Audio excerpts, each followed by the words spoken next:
जय हिंद किसान भाइयों। आज हम पोटास के बारे में जानेंगे। आज हमारा मुख्य विषय है पोटास। पोटास को अधिकतर किसान भाई यूज करते हैं, किसी न किसी रूप में अपने फसलों में इसका प्रयोग करते ही करते हैं।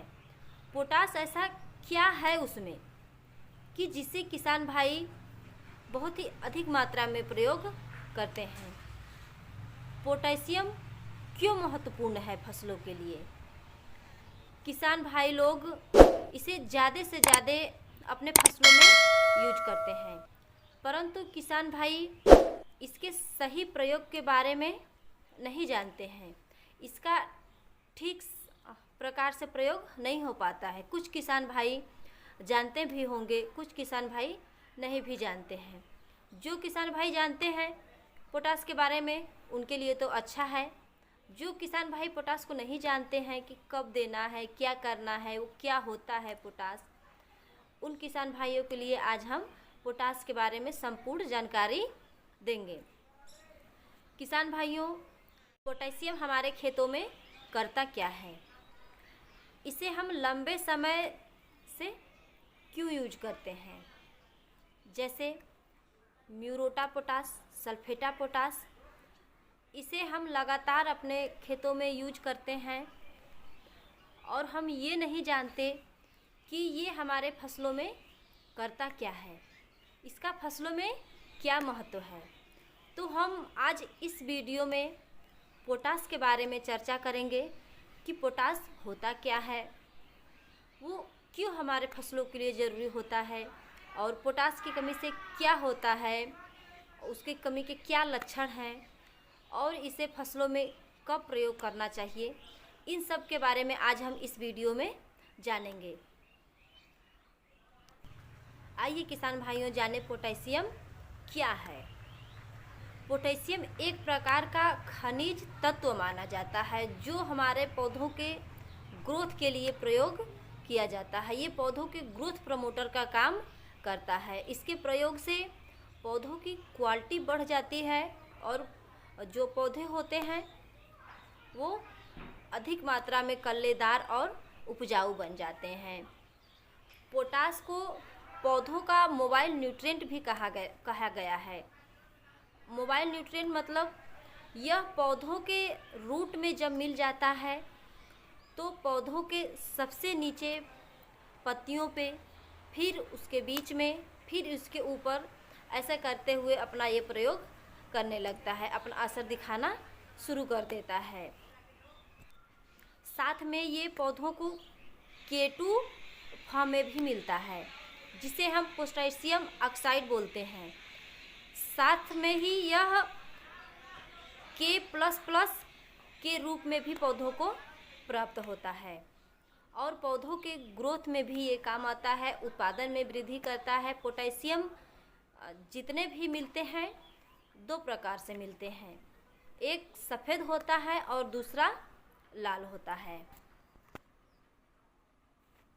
पोटेशियम का हमारे फसलों में क्या कार्य है? पोटेशियम सबसे पहले तो फसलों की क्वालिटी बढ़ा देता है। इसे क्वालिटी न्यूट्रिएंट भी कहा जाता है और ये रेसिस्टेंट के रूप में जब हमारे पौधों के ग्रोथ का काम करना शुरू करता है तो इनमें कई प्रकार की बीमारियां भी लग जाती हैं, जैसे पेस्ट, कीट, सूखा, अधिक तापमान, कम तापमान, इन सब से ये फसलों की रक्षा करता है। ये फसलों के तंत्रिका तंत्र को मजबूत कर देता है। जो जड़ें होती हैं उनमें ये मजबूती प्रदान करता है, जिसके कारण रोगों का अटैक कम हो जाता है और पौधों में रोग प्रतिरोधक क्षमता से लड़ने की शक्ति जो होती है बढ़ जाती है। और ये ग्रोथ प्रमोटर भी है, ये पौधों का ग्रोथ बढ़ाता है। जिंक मैग्नीशियम की कमी को भी ये पूरा करता है। पोटास से प्रकाश संश्लेषण की क्रिया बढ़ जाती है जिससे क्लोरोफिल आसानी से बनता है और पौधे हरे भरे रहते हैं। मीठे फल में जैसे गन्ना, चुकंदर और गाजर, इन सब में ये मीठापन को भी बढ़ाता है।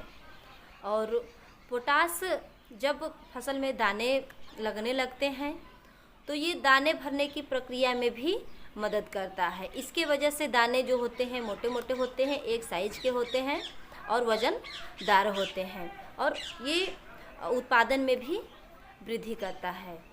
और किसान भाइयों, वहीं पोटेशियम के कमी के क्या लक्षण होते हैं, इसका जब कमी हो जाता है पौधों में तो ये किस प्रकार पौधों को नुकसान पहुंचाता है या उसके कमी के क्या लक्षण हैं, उसका ठीक ये विपरीत करता है। जैसे निचली पत्तियों के किनारे पीला पीला होने लगता है, और जो रोग प्रतिरोधक क्षमता है वो कम होने लगता है धीरे धीरे। पोटास की कमी से दाने जो होते हैं कभी पतले हो जाते हैं, कहीं मोटे हो जाते हैं। और किसान भाइयों, पोटास की कमी से प्रकाश संश्लेषण की क्रिया भी कम होने लगती है। इसलिए किसान भाइयों, पोटास की कमी आप अपने फसलों में न होने दें। जैसे ही आपको लगे कि पोटास की हमारे फसलों में कमी हो रही है तो उसकी पूर्ति के लिए आप पोटास का प्रयोग अपने फसलों में कर दीजिए। किसान भाइयों, पोटास का कब प्रयोग करना चाहिए और किन किन फसलों में करना चाहिए? जैसे किसान भाइयों, दलहनी और अनाज वर्गीय फसल में इसका प्रयोग बोते समय ही करना चाहिए। और जैसे हम जिन फसल को रोज़ तोड़ाई करते हैं या फूल आने के समय या फल आने के समय, उन सब में भी हम इन फसलों की तोड़ाई करते हैं।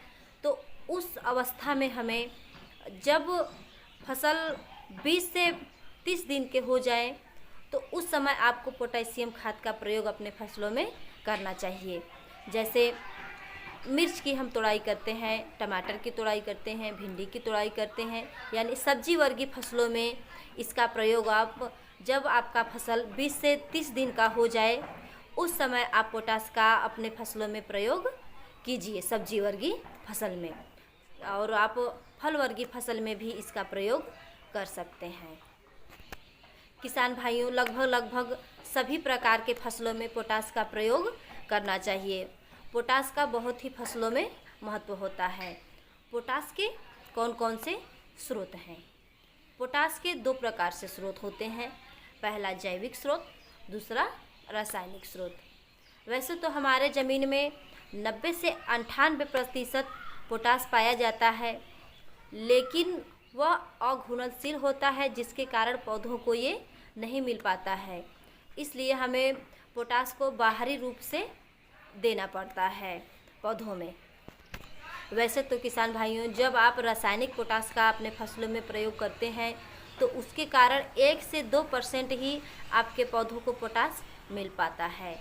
इसलिए किसान भाइयों, बाहरी पोटास का हमें प्रयोग करना चाहिए, बाहरी खाद का, यानी जैसे गोबर की खाद का ज़्यादा से ज़्यादा पौधों में प्रयोग करना चाहिए, जैविक खाद का और डीकम्पोजन भी करना चाहिए। और किसान भाइयों, और ये बैक्टीरिया को भी बढ़ाता है।